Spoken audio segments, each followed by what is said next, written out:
डाळव्याचे लाडू। Medium फ्लेमवर कढई ठेवली आहे।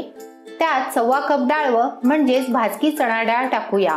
1 ते 2 मिनिटं रोस्ट करून घेऊया। डाळ भाजल्यामुळे बारीक पूड करणं सोपं जाईल। डाळ भाजून झाली आहे, काढून घेऊया। त्यात 1 कप शेंगदाणे टाकूया। लो टू मीडियम फ्लेमवर भाजून घेऊया। शेंगदाणे भाजले गेले आहेत, काढून घेऊया। पाव कप तीळ टाकूया। लो फ्लेमवर भाजून घेऊया। तीळ भाजले गेले आहेत, काढून घेऊया। 1 कप किसलेलं सुकं खोबरं टाकूया। लो फ्लेमवर भाजून घेऊया। खोबरं भाजून झालं आहे, काढून घेऊया। सगळे जिन्नस गार करून घेऊया।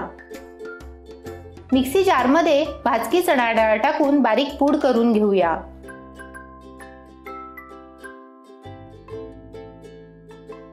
पहा, याप्रमाणे फाईन पावडर हवी। बोल मध्ये काढूया। शेंगदाणे टाकून ह्याची जाडसर पूड करून घेऊया।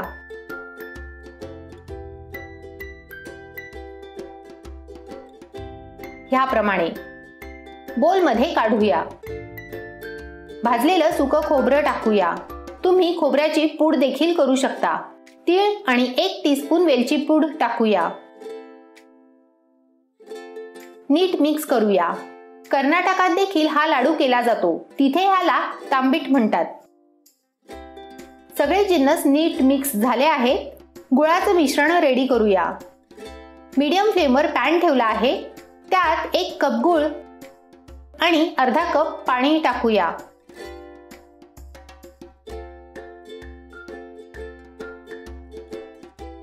गूळ वितळला आहे। 1 टेबलस्पून तूप टाकूया।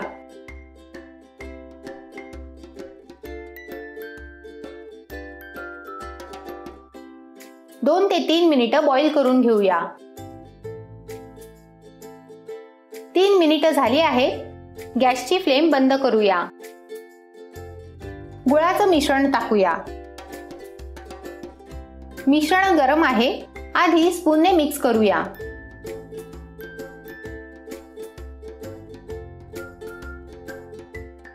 लाडू वळण्यासाठी मिश्रण रेडी आहे।